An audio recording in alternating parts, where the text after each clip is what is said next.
Hello दोस्तों, नमस्कार। स्वागत है आपका इग्नू बाबा में। I hope you are doing well. दोस्तों, इग्नू बीएड का मेरिट लिस्ट रिलीज हो चुका है। रीजनल सेंटर लखनऊ और जोधपुर ने अपना मेरिट लिस्ट रिलीज कर दिया है, लेकिन अभी भी बहुत सारे रीजनल सेंटर ने मेरिट लिस्ट रिलीज नहीं किया है। रीजनल सेंटर लखनऊ और जोधपुर का काउंसलिंग सेशन भी कंप्लीट हो चुका है, जिसमें बहुत ही डिटेल में बताया गया है कि एडमिशन के लिए कौन कौन से डॉक्यूमेंट लगने हैं। लेकिन अभी भी बहुत सारे स्टूडेंट बहुत सारा प्रॉब्लम फेस कर रहे हैं और बहुत सारे क्वेश्चन पूछ रहे हैं कि सर कौन से डॉक्यूमेंट लगाने होंगे। उनको अभी भी डॉक्यूमेंट के बारे में बहुत ज़्यादा क्लियरिटी और अच्छे से उनको पता नहीं चला है।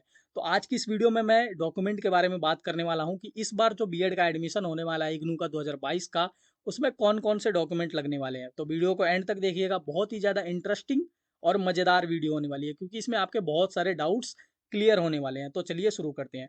दोस्तों, आगे बढ़ने से पहले मैं आपको एक चीज़ क्लियर करना चाहता हूँ कि जो मैं आपको इन्फॉर्मेशन देने जा रहा हूँ, वो मैं इग्नू रीजनल सेंटर जोधपुर के तरफ से जो नोटिफिकेशन जारी किया गया है डॉक्यूमेंट का, उसके थ्रू आपको देने जा रहा हूँ। तो ये जो भी इन्फॉर्मेशन होगी बिल्कुल करेक्ट होगी, आपको टेंशन लेने की ज़रूरत नहीं है। ठीक है, तो चलिए शुरू करते हैं।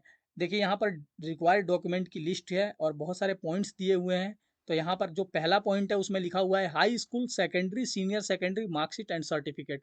बहुत ही ज़्यादा इजी और क्लियर है कि आपने जो 10th class 12th class pass की है, उसका जो मार्कशीट और सर्टिफिकेट है। ठीक है, मार्कशीट में और सर्टिफिकेट में क्या अंतर है? मार्कशीट जिसमें आपने जो सब्जेक्ट में आपने मार्क्स ऑब्टेन किए हैं, जो आपको प्राप्त हुए हैं मार्क्स, वो वहाँ पर दिए रहते हैं मार्कशीट में। और सर्टिफिकेट में ये सर्टिफाई किया जाता है कि आपने ये लेवल का क्या कहते हैं, कोर्स या फिर जो डिग्री है वो प्राप्त की है। ठीक है, तो दूसरे पॉइंट में ये लिखा हुआ है ग्रेजुएशन और post graduation marksheet and certificate. यानी कि अगर आपने पोस्ट ग्रेजुएशन भी उसमें फिल किया था अपने फॉर्म में, ठीक है, तो आपको पोस्ट ग्रेजुएशन के भी मार्कशीट और सर्टिफिकेट देने होंगे। नहीं तो अगर नहीं फिल किया है तो सिर्फ ग्रेजुएशन के मार्कशीट और सर्टिफिकेट दोनों ही देने पड़ेंगे। ठीक है, थर्ड पॉइंट में है marksheet and certificate of STC, BSTC, which is recognized by National Council for Teacher Education NCTE and completed through face to face mode. यानी कि जो आपने टीचर एजुकेशन का डिप्लोमा प्राप्त किया है फेस टू फेस मोड द्वारा, और जो NCTE द्वारा रिकॉग्नाइज्ड है, उसका मार्कशीट और सर्टिफिकेट देना होगा आपको। थर्ड पॉइंट बिल्कुल ही क्लियर है, कोई कंफ्यूजन नहीं होना चाहिए। ठीक है, यानी कि जो आपने डिप्लोमा प्राप्त किया है, आपको पता होगा कि इग्नू का जो एलिजिबिलिटी क्राइटेरिया है उसमें आप, अगर आपने एग्जाम पास किया तो आपको सब ये मालूम होगा, तो आपको ये इसमें ज़्यादा टेंशन लेने की ज़रूरत नहीं है। जो आपने टीचर एजुकेशन का डिप्लोमा DLED किया है, वो उसका सर्टिफिकेट और मार्कशीट चाहिए, जो NCTE द्वारा रिकॉग्नाइज्ड है और फेस टू फेस मोड है। ठीक है, फोर्थ पॉइंट में क्या है? A certificate issued by institution where the candidate has pursued his her teacher education programme through face to face mode, stating that the institution is recognized for offering the teacher education program through face-to-face mode by NCTE, along with a copy of recognition letter issued by NCTE to that institution. In case recognition letter is not available, then a certificate issued by the institution should contain the detail of letter number and date of issue of recognition approval of offering teacher education program through face-to-face mode by NCTE। बहुत लंबा point था, लेकिन आपको easy करके बता देता हूँ। देखिए, मतलब एक तो सर्टिफिकेट वो लगेगा जहाँ से आपने अपना DLED या फिर टीचर एजुकेशन का कोई भी डिप्लोमा कंप्लीट किया है। वो इंस्टीट्यूशन आपको एक सर्टिफिकेट इशू करेगा कि हाँ, आपने यहाँ से उस इंस्टीट्यूशन से, उस इंस्टीट्यूट से आपने फेस टू फेस मोड से डिप्लोमा कंप्लीट किया। एक तो वो, ठीक है।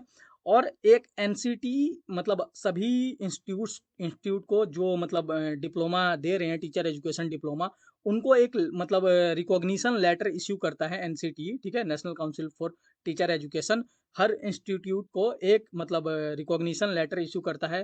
तो वो रिकॉग्निशन लेटर भी अपने इंस्टीट्यूट का आपको अपने साथ लाना है, अपलोड करना है या प्रोवाइड करना है इग्नू को।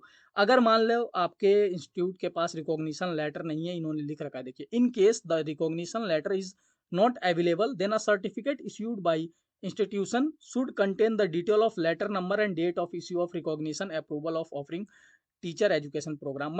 अगर आपके इंस्टीट्यूट के पास रिकॉग्निशन लेटर नहीं है, तो उनको एक लेटर हेड पे लिख के देना होगा क्या, कि कब उनको ये क्या कहते हैं, NCTE द्वारा अप्रूवल मिला था कि वो डिप्लोमा ऑफर कर सकते हैं, टीचर एजुकेशन डिप्लोमा। ठीक है, वो लिखा होना चाहिए, लेटर नंबर और डेट ऑफ इश्यू। ठीक है, फोर्थ पॉइंट बहुत ही ईजी है। ठीक है, फिर भी अगर आप कुछ प्रॉब्लम फेस कर रहे हो तो कमेंट में पूछिए, या इसके अलावा आप मुझसे टेलीग्राम पर जुड़ सकते हैं, बहुत ईजी है। टेलीग्राम ओपन करना है, सर्च करना है इग्नू बाबा जी, जो सबसे टॉप पे ग्रुप आएगा उसको ओपन करना है, ज्वाइन करना है, अपने क्वेश्चन को पुट करना है, ठीक है। हो सकता है कमेंट के मैं सारे मतलब क्वेश्चन को नहीं डील कर पाऊँ, नहीं देख पाऊँ, तो आप टेलीग्राम के थ्रू इजीली पूछ सकते हो कुछ भी, ठीक है। अब देखिए 5th पॉइंट में लिखा है original certificate from the recognised upper primary senior secondary higher secondary school to provide facilities for practical work including internship. मतलब देखिए क्या है कि इग्नू ने बता रखा है कि टीचर एजुकेशन का जो आपने डिप्लोमा कंप्लीट किया है फेस टू फेस मोड, उसके अलावा आपके पास इंटर्नशिप भी होनी चाहिए। इंटर्नशिप मतलब कि आपको प्रैक्टिकल वर्क होना चाहिए, मतलब आपने पढ़ाया हो किसी स्कूल में, ऐसा होना चाहिए। तो ये वाला जो सर्टिफिकेट है वो भी मतलब आपने जहाँ से कंप्लीट किया है, चाहे वो प्राइमरी स्कूल है, सेकेंडरी स्कूल है, हायर सेकेंडरी है, सीनियर सेकेंडरी है, कैसा भी स्कूल है, नो मैटर, बस वहाँ से आपको आपका सर्टिफिकेट मिलना होना चाहिए जो आपने इंटर्नशिप कंप्लीट किया है, ठीक है। अब 6th पॉइंट में क्या लिखा हुआ है, experience certificate if required if experience is claimed. मतलब आपने कोई फॉर्म में फिल करते हुए अगर एक्सपीरियंस का चेक बॉक्स पे मतलब क्लिक किया था, मतलब उसके ऊपर टिक किया था, तो आपको एक्सपीरियंस सर्टिफिकेट भी प्रोवाइड करना होगा। अगर किसी ने नहीं किया है तो आपको टेंशन लेने की जरूरत नहीं है, बिल्कुल भी कोई ऐसा सर्टिफिकेट प्रोवाइड नहीं करना है। लेकिन ऊपर के जो मैंने 5 पॉइंट में जो भी सर्टिफिकेट बताए ये बिल्कुल मैंडेटरी है, अगर इनमें से एक भी मिस होता है बहुत प्रॉब्लम हो जाएगी, हो सकता है कि आपका एडमिशन ना हो, ठीक है। तो इन डॉक्यूमेंट को कलेक्ट करके रखो आप पहले से ही है, ठीक है। अब नेक्स्ट है if you are offered seat under reserve category. मतलब कि आपने अगर एस टी एस सी अपना कुछ ऐसा चूज किया है, मतलब कोई रिजर्व कैटेगरी से आप स्टूडेंट हो, ठीक है, कोई मतलब कास्ट सर्टिफिकेट आपका है तो आपको प्रोवाइड करना पड़ेगा, like S T S C O B C ऐसा कुछ है तो आपको देना पड़ेगा, ठीक है। अगर ये नहीं होगा, इन्होंने लिख रखा if relevant certificate are not submitted your admission is liable for rejection. मतलब अगर आपने चूज किया था कि आप एस सी कैटेगरी से हो, एस टी से हो, ओ बी सी से हो, और अगर आप सर्टिफिकेट प्रोवाइड करने में असमर्थ रह जाते हो तो आपका जो एडमिशन है वो रिजेक्ट हो जाएगा, ठीक है। अब देखिए यहाँ पर क्या लिखा हुआ है, ध्यान देने वाली बात है और बहुत ही अच्छे से समझने वाली बात है। ओबीसी, ओबीसी में दो मतलब दो क्या कहते हैं कि कैटेगरी और है, एक है क्रीमी लेयर और एक है नॉन क्रीमी लेयर। जो क्रीमी लेयर है उसको एज अ मतलब जर्नली कंसिडर किया जाता है, लेकिन नॉन क्रीमी लेयर वाले को ओबीसी का असली फायदा मिलता है, इसलिए इन्होंने ब्रैकेट में नॉन क्रीमी लेयर लिखा हुआ है, ठीक है। OBC non creamy layer certificate along with income certificate for claiming OBC non creamy layer seat.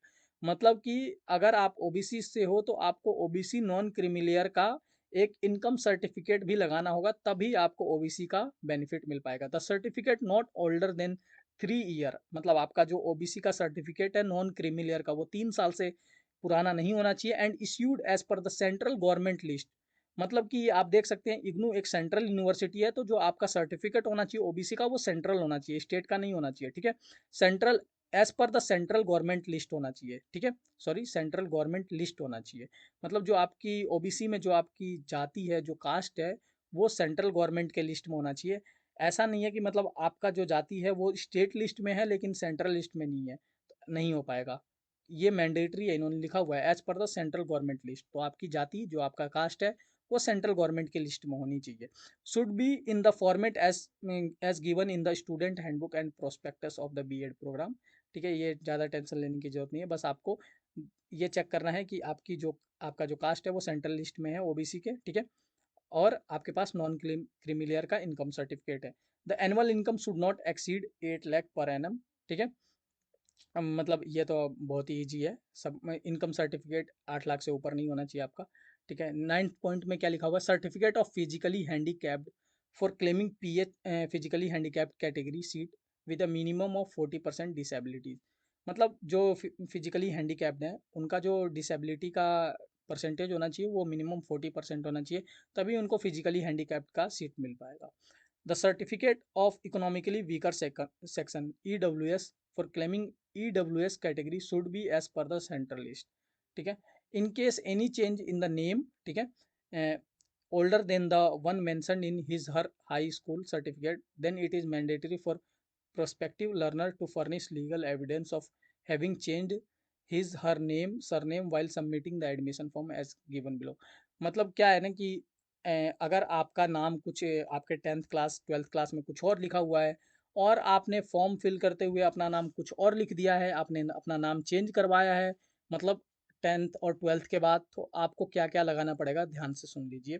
पहला लगाना पड़ेगा attested copy of a notification in a daily newspaper notifying the change of name. आपको पता होगा अगर आपने अपना नाम चेंज करवाया है तो नाम कैसे चेंज करवाते हैं। एक मतलब न्यूज़पेपर में कॉलम देना पड़ता है, एक नोटिफिकेशन देना पड़ता है कि आप अपना नेम चेंज करवा रहे हैं, तो उसका एक अटेस्टेड कॉपी होना चाहिए उस डेली न्यूज़पेपर के नोटिफिकेशन का। ठीक है। बी में क्या है, an attested copy of the affidavit filed before the first class magistrate specifying the change of in the name। मतलब जो आपका नाम चेंज हुआ है वो मजिस्ट्रेट ने स्पेसिफाई किया है कि हाँ आपका नाम चेंज हो रहा है, उस एफिडेविट की कॉपी चाहिए। ठीक है।